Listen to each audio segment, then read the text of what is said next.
भागवत किसको कहते हैं?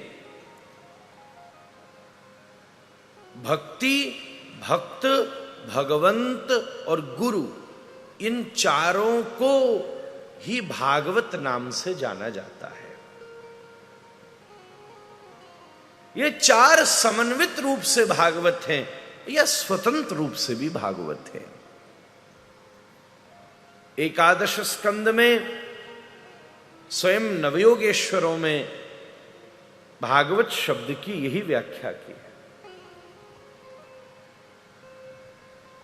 भगति भक्त भगवंत गुरु। और भागवत जी के क्रम को देखा जाए तो सबसे पहले दिन हमने भक्ति की ही कथा सुनी है। उसके बाद सभी प्रसंग भक्तों के प्रसंग हैं।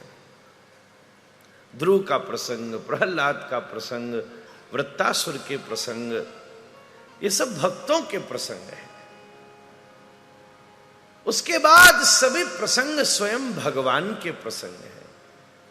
2 दिवस पर्यंत नंद नंदन भगवान श्याम सुंदर श्री राघवेंद्र सरकार की मधुरतम लीलाओं का आस्वादन हम लोग कर रहे हैं।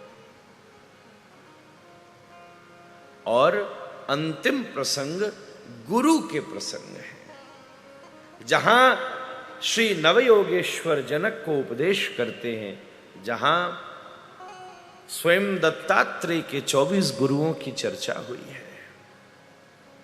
श्रीमद् भागवत का क्रम भी भगति, भक्त, भगवंत और गुरु, इन्हीं 4 स्वरूपों में चलता है और इन्हीं चारों को भागवत कहा जाता है।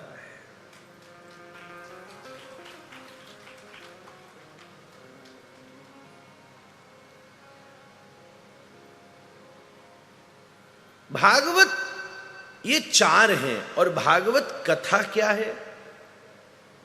जहां इन चारों के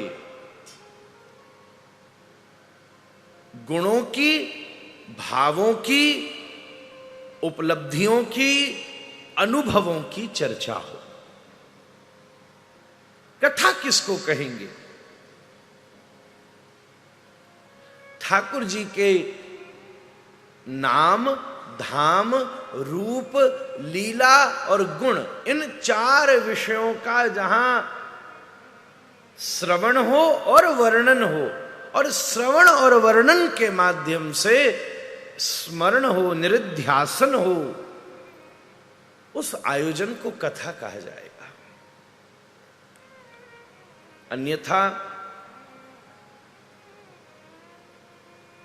समय की गति और स्थिति तो ऐसी है कि कुछ भी कह देने का नाम कथा रख लिया जाता है। सब कुछ कथा नहीं हो सकती। क्या एक तखत ही व्यासपीठ है? क्या एक चौकी ही व्यासपीठ है? ना, तखत और चौकी व्यासपीठ कैसे होवेगी महाराज? सुखदेव जी तो वृक्ष के नीचे ही बैठे हैं, वहां तो कोई तखत रखने की सुविधा भी नहीं है। समय समय अनुसार श्री हनुमान जी तो पेड़ पर ही बैठे हैं और श्री जानकी जी कथा सुन रही हैं। बिलक बिलक साधन है। श्री भोलेनाथ तो शिलाखंड पर ही बैठे हैं, भगवती उमा आस्वादन कर रही हैं। श्रीमन नारायण तो शेष शैया पर ही विराजमान हैं। पितामह ब्रह्मा तो कमलासन पर ही बैठे हुए हैं। ये सभी तो कथा की परंपरा में है।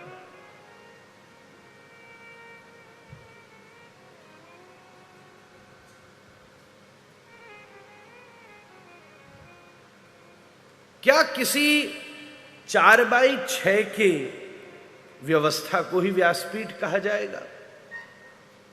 ये विचार तो सब विद्वान करें। मैं तो अनपढ़ गमार मूर्ख व्रजवासी पर गुरु कृपा के बल से इतना निवेदन जरूर हो सकता है, चाहे बैठने की जगह फर्श हो, भूमि हो, चाहे शिला हो, चाहे कोई काष्ठ का आसन हो, चाहे कोई रजत आसन हो, चाहे कोई स्वर्णासन हो, चाहे कोई पद्मासन हो, चाहे कोई सिद्धासन हो, परंतु जहां बैठकर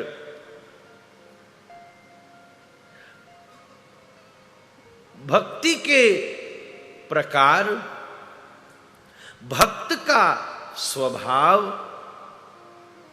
भगवान की लीला और गुरुदेव के अनुग्रह, इसका श्रवण, वर्णन और स्मरण हो, वो सारी व्यवस्था ही व्यासपीठ है और आयोजन कथा है।